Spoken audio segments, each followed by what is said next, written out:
ખેડૂતોના આંદોલનમાં અચાનક એવું શું થયું કે લોકપ્રિય લોકગાયક હકાભા ગઢવીને લઈને જ વિવાદ શરૂ થઈ ગયો? શું ખરેખર તેમને આવવાની ના પાડવામાં આવી હતી કે પછી આખી વાત પાછળ કંઈક બીજું જ કારણ છુપાયેલું છે?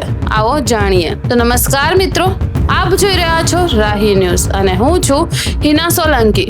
ગુજરાતમાં ચાલી રહેલા ખેડૂત આંદોલન વચ્ચે એક નામ ચર્ચામાં આવી ગયું છે, હકાભા ગઢવી. સોશિયલ મીડિયા પર ઘણા લોકોએ એવો દાવો કર્યો છે કે ખેડૂત આગેવાનોએ હકાભા ગઢવીને આંદોલનમાં આવવાની ના પાડી, પરંતુ આખરે હકીકત શું છે? સૌપ્રથમ વાત કરીએ આંદોલનની. ગુજરાતના અનેક વિસ્તારોમાં ખેડૂત વીજ ટ્રાન્સમિશન લાઇટ, ટાવર અને જમીન સંબંધિત મુદ્દાઓને લઈને વિરોધ કરી રહ્યા છે.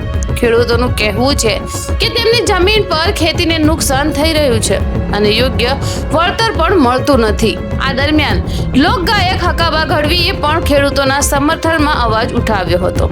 તેમણે જાહેરમાં ખેડૂતોની માંગણીઓને લઈને સરકાર સુધી વાત પહોંચાડવાની વાત કરી હતી, પરંતુ બાદમાં એક નિવેદન ચર્ચામાં આવ્યું, જેમાં તેમણે કહ્યું હતું કે જો સરકાર વાતચીત માટે બોલાવે તો ખેડૂતોને ચર્ચા માટે જવું જોઈએ.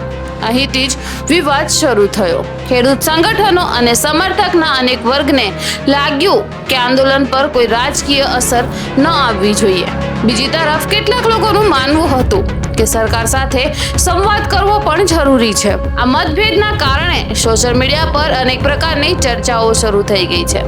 કેટલાક લોકોએ તો એવો દાવો પણ કર્યો કે હકાભા ગઢવીને આંદોલનથી દૂર રાખવામાં આવ્યા, પરંતુ અત્યાર સુધી કોઈ સત્તાવાર અને વિશ્વસનીય પુરાવો સામે આવ્યો નથી કે ખેડૂત આગેવાનોએ જાહેર રીતે હકાભા ગઢવીને આવવાની મનાઈ કરી હોય. હાલમાં ઉપલબ્ધ માહિતી પ્રમાણે વાત એટલી જ સ્પષ્ટ છે.